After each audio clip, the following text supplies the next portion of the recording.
So careful was the Rebbe of Stettin about the food he ate. He would always take with him a shochet, a ritual slaughterer, whenever he traveled. As was his custom, he would travel with a minyan of Hasidim, a quorum of 10 of his most faithful disciples. Of course, as he had always done on the road, only the Rebbe decided where to stop to rest and where to stop to sleep. But most importantly, it was no one but the Rebbe himself who decided where or when or even why to stop to eat. Once, while traveling in Hungary, the Rebbe told his driver to turn into a simple inn, a kretschmer. This in itself was not out of the ordinary, for it was not unusual for the Rebbe to enter any of the country inns to rest or distribute monies from his personal account. But, to the surprise of the Hasidim, the Rebbe made a most unusual announcement. I'm so hungry. Faithful friends, prepare yourselves for the best fleischig feast you've ever imagined. And with that, the pious Rebbe of Stettin, leather-bound walking stick in hand, jumped down from his carriage and bolted into the modest inn. Well, as you yourselves can imagine, the Hasidim were flabbergasted. Reb Beryl glanced to Reb Baruch, and Reb Sholem to Reb Pinchas, and Reb Zalman to Reb Shaike, each with the same "what did he say?" look that they would give each other every Shabbos after Reb Herschel the porter's explanation of the Talmud. The official just sat in the middle row playing with the velvet tassels. The Shochet Reb Nochem nervously readied his knives and wondered why the Rebbe hadn't tipped him off before. And Reb Alexander frantically asked each of them if the Rebbe really said he was hungry.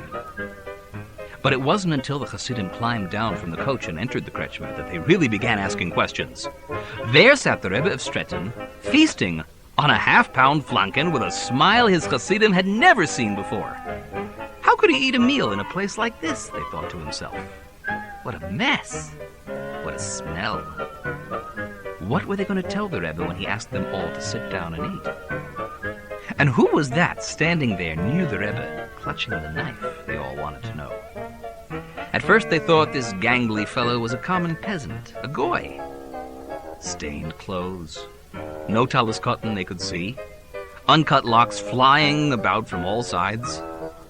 But at second glance, no, it was a Jew, so they saw. For there was a worn, gray, ever so small patch of yarmulke perched on the top of that balding head. Only when this yid began to speak did they realize it was the owner of the kretschmer serving his most distinguished guest. Welcome, welcome to my modest inn. Please, holy Hasidim, sit and join your great Rebbe in a morsel or two. Nothing to worry about, my friends. I'll have you know that I have personally slaughtered the main course myself. Sit and enjoy yourselves. And the owner and the Rebbe went off together into the kitchen for a chit-chat as the best of friends. When they returned, the Rebbe kissed the owner goodbye and motioned to the Hasidim it was time to depart. Later, several versts down the road, the Rebbe broke the silence and asked his Hasidim, So, tell me the truth. How many of you ate that meat?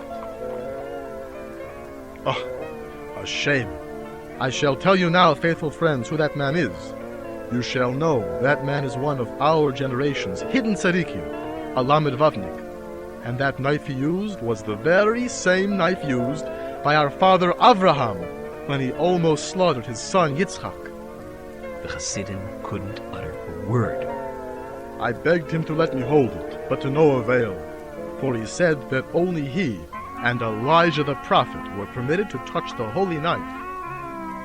He would only allow me to see it from afar. Ah, truly a shame. Yes, a shame it was.